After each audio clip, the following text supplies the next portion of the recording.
मैं सिर्फ घूमना नहीं घुमाना चाहता हूँ, ये नज़ारे देखना नहीं दिखाना चाहता हूँ।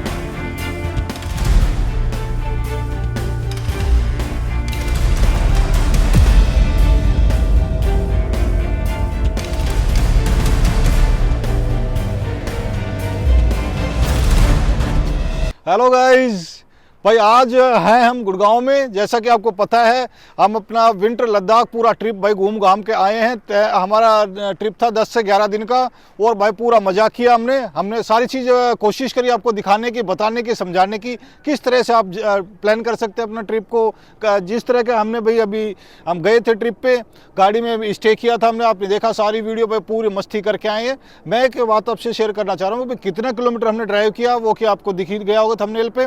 पर ये है कि हर एक दिन हम कितना कितना ड्राइव कर रहे थे और कहाँ हमने डीजल मिला, हमें कितना डीजल लगा, इसमें कितना लीटर डीजल लगा, वो सारी चीज़ें हमने आपसे शेयर करनी है। और कितना इस पूरे ट्रिप में खर्चा आया है, क्योंकि आप भी इस तरह का प्लान करें कि गाड़ी के अंदर ही आपने करना है। 2 फ्रेंड हम गए थे, आपको पता ही है, जैसे कि उसमें कितना ज़्यादा भाई आप कंफर्टेबल था, अनकंफर्टेबल था, आपको मस्त मज़े आएंगे या भाई आपको प्रॉब्लम कुछ फेस करने को मिलेगी, वो सारी चीज़ें हम आपके साथ शेयर करेंगे। और भाई ये विंटर लद्दाख था और ऐसा इत्तेफाक हुआ कि हमें बिल्कुल इतनी सी भी स्नो नहीं मिली भी कहीं पे भी। सबसे बड़ा इत्तेफाक ये रहा हमारे लिए कि भाई हम देखने गए थे इतनी ज़्यादा स्नो कि भाई मन भर के हम देख पाए। स्नो चैन वगैरह सब कुछ लेके गए थे, किसी चीज़ की रिक्वायरमेंट हुई नहीं, क्योंकि वो जो रास्ते थे वहाँ पे जहाँ हम गए थे वहाँ पे वो सारे रास्ते बंद हो चुके थे। हम जाते वक्त गए थे सारी चीज़ें। चलो हम स्टार्ट करते हैं फर्स्ट डे से, कहाँ कहाँ गए, क्या क्या प्रॉब्लम आई, क्या क्या वह कहाँ बढ़िया बढ़िया हमने नज़ारे देखे, वो सारी चीज़ें बताते हैं आपसे। तो फर्स्ट डे हम चले थे यहाँ से गुड़गांव से और सीधा हम ड्राइव करते करते सीधा पहुँच गए हम सोलांग वैली। बिल्कुल जो सोलांग वैली का वहाँ पे ग्राउंड है जहाँ पे भाई स्नो एक्टिविटी सारी होती है, वो वहाँ पे जाके हमने गाड़ी पार्क की थी। और पूरा भाई वहाँ पे बढ़िया, बहुत ज़्यादा ठंड तो नहीं कह सकते, पर हाँ यहाँ से कंपेरेटिवली फर्स्ट डे भी हम वहाँ पे पहुँच गए थे। पहली रात फर्स्ट नाइट भाई हम वहीं पर सोए थे गाड़ी के अंदर ही, तो थोड़ी सी ठंड लगी थी। खाना हमने वहाँ से रास्ते में से ले लिया था थोड़ा सा और गाड़ी के अंदर अपना खा के फिर हम सो गए थे। आपको पता है जैसे कि हमने क्या लिया था अभी याद नहीं एग्जैक्ट, वो देख के बताएंगे, आप हमारी वीडियो देख लो उसमें। दूसरा हम सेकंड डे फिर हम चले सोलांग वैली से, फिर हमने टांडी में कैंपिंग की। वहाँ से करते हुए जाते हुए हम पहुँच गए थे दारचा ब्रिज। भाई सबसे ज़्यादा ठंड हमें सेकंड जो नाइट थी हमारी वहाँ पे, जब हम सोए थे वहाँ पे, तो उसके अंदर सबसे ज़्यादा इस ट्रिप की सबसे ज़्यादा ठंड नहीं थी वहाँ पे, पर सबसे ज़्यादा ठंड हमें लगी थी। वो रीज़न हमारा था भाई ब्लैंकेट वगैरह वो प्रॉपर हम सेट नहीं कर पाए थे, ठंड की वजह से बाहर ठंड थी। तो अचानक फटाफट हम सोने लगे, तो हमें रात को इतना वो हुआ कि भाई करवट बदल के हमें रात बितानी पड़ी थी कि भाई बहुत ज़्यादा ठंड थी। दारचा ब्रिज पे बिल्कुल बहुत बढ़िया ब्रिज, भाई आप जाएं तो एक बार जरूर वहाँ पे विजिट करके आना। बिल्कुल जब बारलाचा या सिंकुला पास की तरफ आप जाते हैं तो उसी पे ही आप, उससे पहले जस्ट आपको दारचा ब्रिज मिलता है। आजकल वो बंद हो चुका है, वहाँ पे दारचा ब्रिज से आगे क्रॉस करने दे नहीं रहे हैं। फिर हम वहाँ से गए थे अपना दारचा ब्रिज से हम सीधा सोलांग ये सिंकुला टॉप होते हुए, सिंकुला पास होते हुए सीधा पदुम। भाई बहुत ही बेकार रास्ता था, आप देख पा रहे होंगे अभी वीडियो में। भाई इतना ऑफ रोडिंग, पूरा दिन हम ऑफ रोडिंग करते रहे। हमने पूरे ट्रिप में लगभग 2 दिन हमने इतना पूरे दिन ऑफ रोडिंग ही की है भाई, पूरा मन भर के। मतलब जो कह सकते हैं आप लोग, तो हो सकता है उतना ज़्यादा आपको पसंद ना हो, भाई परेशान हो सकते हैं। हम तो भाई उस चीज़ को एंजॉय करते करते हालत भी हमारी ख़राब हुई, 1-2 जगह तबीयत भी डाउन हुई खाने की वजह से, या भाई हाइट पे थे हम, ऑक्सीजन की कमी की वजह से उसी रास्ते पे बहुत ज़्यादा प्रॉब्लम हुई थी एक ही दिन में। तो हम जो हमारा थर्ड डे था, हम चले थे दारचा ब्रिज से सीधा पदुम पहुँचे थे हम। रास्ता काफ़ी ख़राब था, आपने देखा होगा इसी वीडियो में भी और बहुत सारी वीडियो में भी, अभी इसमें दिखाया मैंने। फिर हम पदुम से चले थे सीधा लेह, और पदुम से लेह के बीच में जो हमारा 4th डे ये है ना, इसमें तो भाई 200 किलोमीटर की ऑफ रोडिंग की थी हमने। भाई कमाल कर दिया। ऐसा हाईवे कहेंगे, क्या कहेंगे भाई, इतना बेकार रास्ता कि बस कमर तोड़ रास्ता था वो तो भाई। पर क्या करें भाई, चलो वो तो वहाँ पे लेह पे पहुँचना था हमें। कारगिल होते हुए नहीं गए थे भाई, कारगिल होते हुए जाते तो पता नहीं वो कितना किलोमीटर पड़ता, वो तो 400 किलोमीटर पड़ जाता वो डिस्टेंस। हमने 100 किलोमीटर के आसपास, वो रास्ता छोटा था इसलिए हम वहाँ से इस वाले रास्ते से गए थे जो कि आप देख पा रहे होंगे। ये था पदुम से लेह। फिर 5th डे हमारा था अपना, हम चले थे लेह से हम ले विजिट करने वाले थे, पर वहाँ पे भाई ज़्यादा वो था नहीं इतना कुछ। 4-5 बार ऑलरेडी वहाँ पे घूम चुका हूँ, तो मैं फिर लेह से हम अब की बार गए थे भाई अपना, हाँ ये वाली रात हम लेह रुके थे जो अभी बता रहा हूँ 4 डे, फिर उसके बाद हम जाके रुके थे नुब्रा वैली। फिर हम अपना लेह से जो हम भाई सबसे अच्छा जो हमें व्यू मिला ना, जो नाइट की हमारी कैंपिंग रही, हमने भाई 10 से 11 दिन हम बाहर रहे हैं, हमने 3-4 दिन कैंपिंग की है, खाना बनाया है, अपने गाड़ी में रहे हैं, गाड़ी में मस्ती की, गाड़ी में खाना खाया है पूरा रात। और सबसे बढ़िया वो वाली रात थी हमारी जो कि हम लेह से नुब्रा वैली गए थे। नुब्रा वैली में जो कैंपिंग की थी ना भाई, इतना बढ़िया चारों तरफ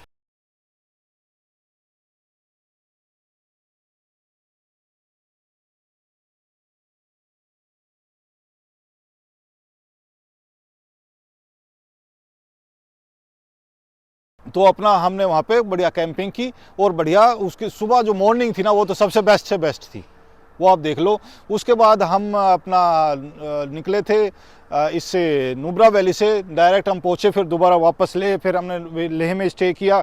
वहाँ पे भाई बड़ा अनकंफर्टेबल था वो वाली रात, फिर हमने आपसे शेयर नहीं की, हमारे कैमरे में प्रॉब्लम हुई और हमारे साथ 1-2 प्रॉब्लम और भी हुई थी, तो ज़्यादा भाई मूड अपसेट था, वो वाली रिकॉर्डिंग हमने की नहीं। फिर हम लेह से निकले, फिर हम सीधा पहुँचे कारगिल। कारगिल में भी काफ़ी ठंड थी भाई, पर हमने एक मार्केट के अंदर लगाई थी, बिल्कुल मार्केट की पार्किंग थी वहाँ पे।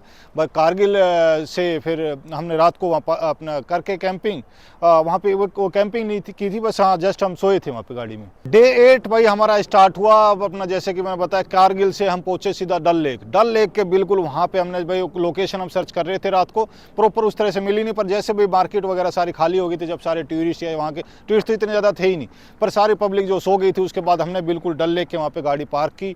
बिल्कुल जैसे ये थी गाड़ी खड़ी और इधर डल लेक। और भाई सुबह उठे, वहाँ का नज़ारा देखा, ओहो थोड़ी वहाँ पे फोग टाइप का था वहाँ पे भाई लेक के ऊपर पूरा, उतनी ज़्यादा सनराइज जब हुआ उतने ज़्यादा बढ़िया व्यू नहीं दे पाए थे, पर मॉर्निंग जो थी ना बड़ा एकदम शांत थी और बहुत बढ़िया भाई। वो हमारा डे 8 था भाई। और फिर हम उससे नेक्स्ट डे हम चले अपना डल लेक से सीधा हम आके यहाँ पे रुके थे भाई, वहाँ पे प्लेन एरिया में आगे थे नीचे पूरा, उस के बीच का जो रूट है ना वो भी पूरा बकवास है, इतना ज़्यादा बढ़िया नहीं लगता। वहाँ से फिर हम सीधा निकले थे और सीधा यहाँ पे आ गए थे हम जलंधर और लुधियाना के बीच में। वो डे 9 था हमारा। वहाँ पे आके भाई हम ढाबे के पास पार्किंग हमने की थी, वहाँ पे सोए थे। यहाँ पे इतने ज़्यादा आपको पता, नीचे आके तो ठंड होती नहीं, वो तो पहाड़ों में और इतनी हाइट पे ठंड होती है। उसके बाद भाई हम नेक्स्ट मॉर्निंग उठ के हम पहुँचे थे अपना इसे लुधियाना और जलंधर के बीच में जहाँ पे हमने स्टे किया था, वहाँ से सीधा हम अपने रात को घर पे आ गए थे।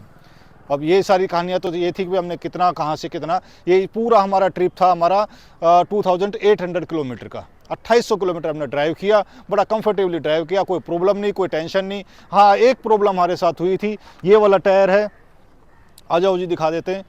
ये वाला टायर है जी, इसमें 2 बार पंचर हुआ, जैसे कि आपने सारी वीडियो में देखा होगा भाई। और इसका अब तक मैंने ये वाला बोल्ट अभी जो स्टड के अंदर फंसा हुआ है ये ओपन कराया नहीं है।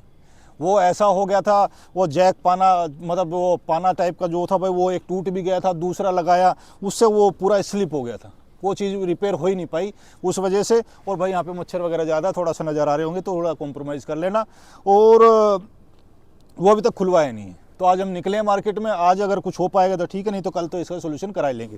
ये भाई जाएगा यहाँ डेंटर पे कुछ करेंगे, वो खराद उराद टाइप के मिस्त्री होते हैं, इसको किसी तरह से वेल्ड वुल्ड करके निकालेंगे। इसमें 2 बार प्रॉब्लम हुई, एक बार तो वहीं कारगिल के बीच में हो गई थी और एक बार यहाँ पर नीचे आके हो गई थी, कहाँ पर, लखनपुर के आसपास। वो पर इस तरह से भाई उन्होंने पंचर वगैरह प्रॉपर लगा दिया था और अब तक बढ़िया चल रहा है। देखो अभी ऊपर, चलो ये पंचर नहीं है तो मिट्टी ऐसे कलर की है, वो जो ट्यूबलेस लगाया था इसमें पंचर, वो अभी तक बढ़िया चल रहा है। वो बोले अब बिंदास चलाओ, कोई प्रॉब्लम नहीं। तो अब आते हैं जी कितना खर्च हुआ। 2800 किलोमीटर हमने ड्राइव किया, 10 से 11 दिन बाहर रहे हैं, गाड़ी के अंदर ही सोए थे। बहुत, अगर हम होटल वगैरह लेते तो भाई बजट बहुत ज़्यादा ऊपर चला जाता, पर ये था कि अब भी हमारा बजट कितना है अभी आपको थोड़ी देर में देख के बताते हैं। इसमें हमारे 5 से 6 टैंक लग गए भाई डीजल। सबसे बड़ा जो पूरा भाई लिख के लाए ना सारी चीज़ें, इतनी सारी बारीकियों में चीज़ वो नहीं होती भाई, इतने सारे टैंक हमने डीजल टैंक फिल कराया है। 5 से 6 टैंक हमारे इसमें टैंक फिल हुए हैं पूरा प्रॉपर।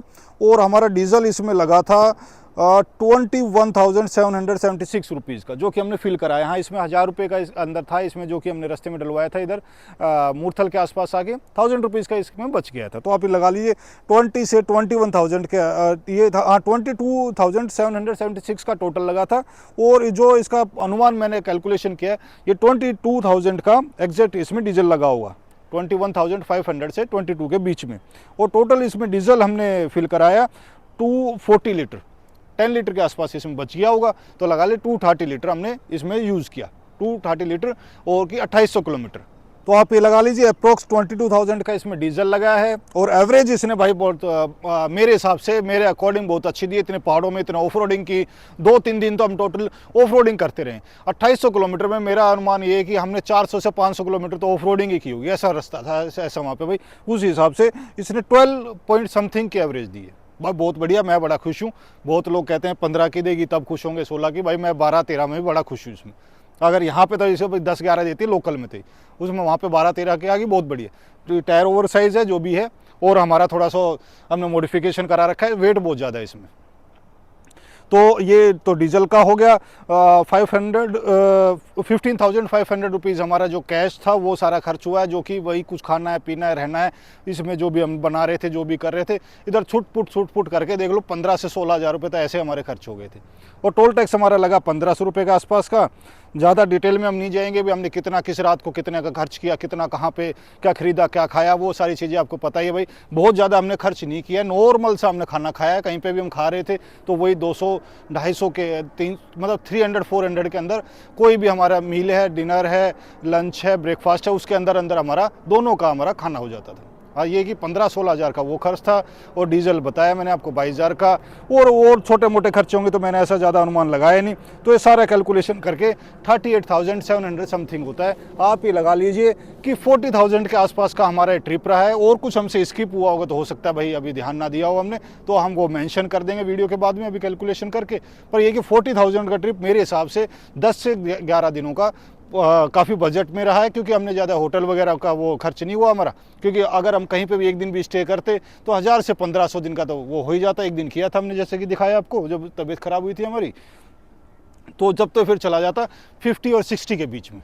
40,000 में बढ़िया मस्ती करके आए, ऑफ रोडिंग करके आए, पूरे नज़ारे देख के आए। बस एक प्रॉब्लम रह गई कि हमने वो चीज़ नहीं देखी, जो कि स्नोफॉल हम देखने गए थे, वो भी ज़बरदस्त स्नोफॉल नहीं मिल पाई। कोई बात नहीं, क्या कर सकते हैं, वो तो भाई समय का है अभाव, उस तरह का था। क्योंकि जहाँ जहाँ स्नोफॉल ज़्यादा थी वो उसमें वहाँ पे जाके रास्ते बंद होते चले गए थे। हम गए थे स्नोफॉल देखते हुए, आए थे, मतलब स्नो वहाँ पे थी, स्नोफॉल नहीं हो रखी थी। हमने प्लान किया था हम बालाचा से आएंगे, तांगलंगला से आएंगे वापस, और स्नोफॉल हमें ज़बरदस्त मिलेगी, नहीं मिल पाई, वहाँ का रास्ता बंद हो गया। हम वापस आए श्रीनगर से, तो इसलिए हमारा थोड़ा 1-2 दिन ज़्यादा भी लगा, और थोड़ा सा किलोमीटर भी ज़्यादा लगे। बाकी जेरी कैन का हमने आपको दिखाया था, जब लुधियाना के आसपास थे, इसमें डीजल था, वो हमने सुबह उठ के इसमें डाल दिया था, और 19 लीटर के आसपास इसमें हमने फिल कराया था। उम्मीद है भाई सारी इन्फॉर्मेशन हम आपको बता पाएंगे, और कोई ऐसी कमियां रहेगी हो तो आप हमें भाई कमेंट कर देना, हम आपको के साथ वो सारी चीज़ दोबारा किसी और अदर वीडियो में शेयर कर देंगे। आपकी गाड़ी में कोई प्रॉब्लम नहीं, आप खरीदना चाहते हो, इस तरह का आपका शौक है, इस तरह का ऑफ रोडिंग आपको करनी है, भाई 4x4 है मेरे पास, इसलिए मैं कहीं ना कहीं, आपने देखा होगा किसी भी नदी में, जोर जिला के पास मैंने भाई नदी के अंदर ही घुसा दी थी, पता आधी से ज़्यादा गाड़ी, वो उसमें बैक गेट लगा के भाई 4x4 लो लगा के, और लोग एकदम बिंदास कहीं से कहीं भाई कहीं से घुसा देते हैं, कहीं से निकाल देते हैं। बाकी छोटी छोटी क्लिप में आपको नजर ही आ रहा होगा हम किस तरह से इसके साथ मजा मतलब एडवेंचर करते रहते हैं और अपने शौक पूरे करते रहते हैं।